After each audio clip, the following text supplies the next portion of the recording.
So hello guys, welcome back to my channel. So guys, আজিৰ এই ভিডিঅ'টোত আমি আসাম CEE BTech এন্ট্ৰেন্স এক্সামৰ অনলাইনটো কেনেকৈ কৰে এইটো বিষয়ে মই ডিটেইলকৈ এইটো ভিডিঅ' বনাইছোঁ। তো আপুনি ভিডিঅ'টো শেষলৈকে চাব। তো ইয়াৰ চাওক, ইয়াৰ এপ্লাই লিংকটো মোৰ ভিডিঅ' ডিছক্ৰিপশ্যনত দিয়া আছে, আপুনি সেইটো চাই অনলাইনটো কৰিব পাৰিব সেইটো লিংকত। তো ইয়াত চাওক, ইয়াত মানে 6টা ষ্টেপ আছে। চাওক, প্ৰথম ষ্টেপ 1 ৰেজিষ্ট্ৰেশ্যন, কেণ্ডিডেট লগইন, তাৰপিছত এপ্লিকেশ্যন ফৰ্মটো ফিল আপ কৰিব লাগিব।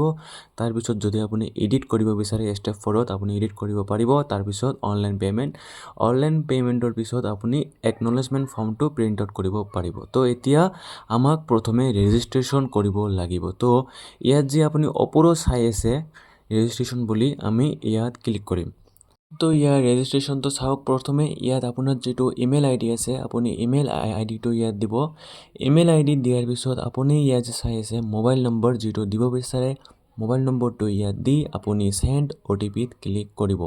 তো চেণ্ড OTPত ক্লিক কৰাৰ পিছত ইয়াত চাওক লিখা আহিছে OTP চেণ্ড ছাকচেছফুলি। তো ইয়াৰ পিছত যিটো OTP আহিছে আপুনি OTPটো ইয়াত লিখি দিব। OTP লিখি দিয়াৰ পিছত আপুনি ইয়াত যে চাই আছে ভেৰিফাইড ক্লিক কৰিলে ভেৰিফাইড হৈ যাব। তো ইয়াৰ পিছত আপুনি ইয়াত পাছৱৰ্ড বনাই ল'ব। পাছৱৰ্ডটো আপোনাৰ 8 কেৰেক্টাৰ্ছৰ হ'ব লাগিব, মানে ৱাৰ্ডছ, তাৰপিছত চিম্বলছ, তাৰপিছত এটা কেপিটেল লেটাৰ দি আপুনি বনাই ল'ব। বনোৱাৰ পিছত ইয়াত আপুনি কনফাৰ্ম পাছৱৰ্ডত আকৌ সেইটো লিখিব। পাছৱৰ্ডটো লিখাৰ পিছত ইয়াত যি আপুনি চাই আছে ৰেজিষ্টাৰত ক্লিক কৰিলে আপুনি এটা এপ্লিকেশ্যন নাম্বাৰ পাব। তো ইয়াত ক্লিক কৰিলে আমাৰ ৰেজিষ্ট্ৰেশ্যনটো হৈ গ'ল। তো চাওক, এতিয়া আমাৰ ষ্টেপ 1টো কমপ্লিট হৈ গ'ল। এতিয়া আমাক ষ্টেপ 2 কেণ্ডিডেটছ লগইন, ইয়াত আমাক লগইন কৰিব লাগিব। তো যিটো আপোনাৰ মোবাইল নম্বৰ আপুনি দি ৰেজিষ্টাৰ কৰিলে, মোবাইল নম্বৰটো আপুনি প্ৰথমে ইয়াত লিখিব। তাৰপিছত আপুনি যিটো পাছৱৰ্ড বনালে পাছৱৰ্ডটো আপুনি ইয়াত টাইপ কৰিব। পাছৱৰ্ড টাইপ কৰাৰ পিছত ইয়াত যে আপুনি চাই আছে লগইনত ক্লিক কৰিলে আমাৰ আইডিটো লগইন হ'ব। তো এতিয়া চাওক, লগইন হোৱাৰ পিছত ইয়াত যিটো এপ্লিকেশ্যন নাম্বাৰটো আহি যাব, এইটো আপুনি এটা স্ক্ৰীনশ্বট লৈ ল'ব এপ্লিকেশ্যন নাম্বাৰটো। এতিয়া আমি ষ্টেপ 3ত ইয়াত যি লিখা আছে এপ্লিকেশ্যন ফৰ্ম, আমি ইয়াত ক্লিক কৰিম। তো চাওক, এতিয়া এপ্লিকেশ্যন ফৰ্মত ক্লিক কৰাৰ পিছত ইয়াত ফৰ্মটো আহি গ'ল। ইয়াৰ পিছত আপুনি ইয়াত ডিটেইলছবোৰ দি দিব। প্ৰথমে আপুনি ইয়াত চাওক লিখা আছে পাৰ্চনেল ইনফৰমেশ্যন। ইয়াত আপোনাৰ যিটো নেম হয় আপুনি ফুল নেমটো লিখিব। আপুনি এইবোৰ ডিটেইলছ কেপিটেল লেটাৰত লিখিব। তাৰপিছত আপোনাৰ ফাদাৰ্ছ নেম ইয়াত চাই আছে, আপুনি ফাদাৰ্ছ নেমটো ইয়াত লিখিব। তাৰপিছত মাদাৰ্ছ নেম, তাৰপিছত ইয়াত চাওক লিখা আছে ডেট অফ বাৰ্থ। তো আপোনাৰ যিটো ডেট অফ বাৰ্থ হয়, ডেট অফ বাৰ্থটো আপুনি লিখিব।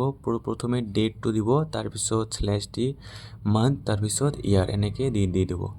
ইয়াত দি দিলে অট'মেটিকেলি ইয়াত এজটো আপোনাৰ আহি যাব। তাৰপিছত ইয়াত চাওক লিখা আছে এক্সাম চেণ্টাৰ। তো এক্সাম চেণ্টাৰত ইয়াত বঙাইগাঁও, গুৱাহাটী, তাৰপিছত এইবোৰ ঠাই আছে। তো আপোনাৰ যিটো ওচৰত হয় আপুনি সেইটো চেণ্টাৰ ইয়াত ছিলেক্ট কৰিব। ছিলেক্ট কৰাৰ পিছত ইয়াত চাওক লিখা আছে জেণ্ডাৰ। তো জেণ্ডাৰটো আপুনি ছিলেক্ট কৰি ল'ব। তাৰপিছত চাওক লিখা আছে are you permanent resident of Assam. তো ইয়াত আপুনি য়েছত ক্লিক কৰি দিব।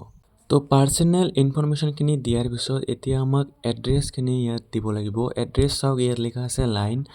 তো লাইন 1ত আপুনি ভিলেজটো দিব পাৰে, ভিলেজ দি আপুনি ভিলেজটো দিব।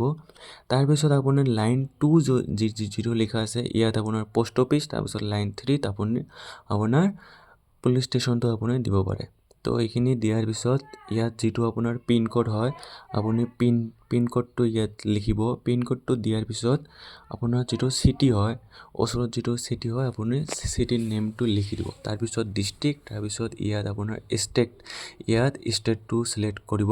তাৰপিছত ইয়াত নেশ্যনেলিটিটো ছিলেক্ট কৰিব। তাৰপিছত STD code, alternate mobile number এইবোৰ দিব নালাগে। যিবিলাকত ৰেড ষ্টাৰ দিয়া আছে সেইবিলাক মানে কম্পালচৰি হয়। তো ইয়াৰ পিছত আপোনাৰ কেটেগৰী কোনটো হয়, আপুনি SC ST জেনেৰেল যিটো হয় ছিলেক্ট কৰি ল'ব। যেনে মই ইয়াত ছিলেক্ট কৰিম জেনেৰেল বুলি, UR বুলি। তো UR ছিলেক্ট কৰাৰ পিছত ইয়াত চাওক লিখা আহিছে EWS। যদি আপোনাৰ EWS আছে তেন্তে আপুনি EWSত ESত ক্লিক কৰিব, আৰু যদি নাই তেন্তে নোত ক্লিক কৰি দিব। তাৰপিছত ইয়াত চাওক লিখা আছে CGE central government employee quota. তো ইয়াত যদি আপোনাৰ NCC আছে, স্পৰ্টছমেন হয় বা ফিজিকেলি চেলেঞ্জ হয় তেন্তে আপুনি এইবোৰ ক্লিক কৰি দিব আৰু যদি নহয় তেন্তে ইয়াত যি লিখা আছে নন বুলি সেইটোত আপুনি ক্লিক কৰি দিব অ'কে তো এতিয়া ইয়াত চাওক লিখা আছে are U A diploma holder আপুনি ডিপ্ল'মা কৰিছিলে নেকি যদি কৰিছিলে য়েছ দিব যদি কৰা নাই আপুনি নোত ক্লিক কৰিব তাৰপিছত চাওক have you passed your qualifying examination এইটোৰ কোৱালিফাইং এক্সামিনেশ্যন মানে এইচ এছ এক্সাম তো আপুনি এইচ এছ এক্সাম পাছ কৰিছে নেকি যদি কৰিছে য়েছ দিব আৰু যদি এতিয়ালৈকেও মানে ৰিজাল্টটো দিয়া নাই মানে এইচ এছৰ ৰিজাল্টটো এতিয়ালৈকেও দিয়া নাই তো যিসকলে ৰিজাল্টটো পোৱা নাই ইয়াত যে লিখা আছে ৰিজাল্ট এৱেইটেড আপুনি এইটোত ক্লিক কৰিব অ'কে তো এইটোত ক্লিক কৰাৰ পিছত ইয়াত চাওক লিখা আছে আৰ ইউ ডিগ্ৰী হোল্ডাৰ তো যিসকলে ডিগ্ৰী BSc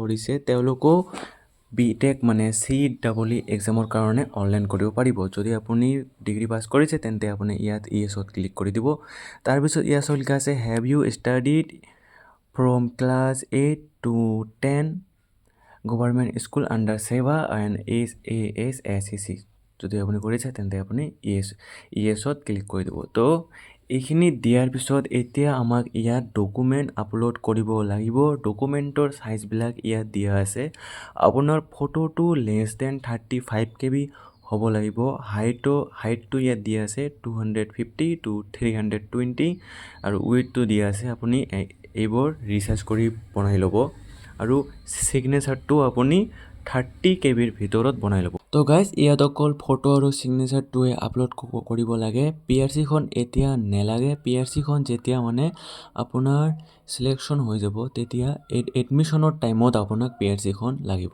অ'কে গাইজ তো ফটো আৰু ছিগনেচাৰখিনি আপলোড কৰাৰ পিছত এতিয়া ইয়াত যি চাই আছে কেণ্ডিডেট ডিক্লেৰেশ্যন ইয়াত ক্লিক কৰি ছেভ এণ্ড কণ্টিনিউত ক্লিক কৰিব তো ইয়াত ক্লিক কৰাৰ পিছত এতিয়া আমাৰ ষ্টেপ 3 এপ্লিকেশ্যন ফৰ্মটো কমপ্লিট হৈ গ'ল এতিয়া আমাক ষ্টেপ 4 যেটো মানে ৰিভিউ এপ্লিকেশ্যন ফৰ্ম যদি কিবা ভুল হয় আপুনি এডিট কৰিব বিচাৰে আপুনি এডিটটো কৰি ল'ব চাওক এইটো এডিট অনলাইন পে'মেণ্ট কৰাৰ আগতে আপুনি কৰিব পাৰিব পে'মেণ্টটো হৈ যোৱাৰ পিছত আৰু আপুনি সেইটো এপ্লিকেশ্যন এডিট কৰিব নোৱাৰে তো আপুনি ডিটেইলছবোৰ এবাৰ ভালকৈ চেক কৰি ল'ব তো ইয়াৰ পিছত ইয়াত আমি ষ্টেপ 5 লৈ আগবাঢ়িম ইয়াত যে লিখা আছে অনলাইন পে'মেণ্ট এইটোত ক্লিক কৰিম ক্লিক কৰিলে চাওক ইয়াত 1500ৰ পে'মেণ্ট কৰিব লাগে তো পে নাউত আমি ক্লিক কৰিম তো পে নাউত ক্লিক কৰাৰ পিছত চাওক এনেকুৱা এটা পেজ অপেন হ'ব ইয়াৰ পিছত ইয়াত চাওক লিখা আছে এপ্লিকেশ্যন নাম্বাৰ তো আপোনাৰ যিটো এপ্লিকেশ্যন নাম্বাৰ আছিল এপ্লিকেশ্যন নাম্বাৰটো আপুনি ইয়াত লিখিব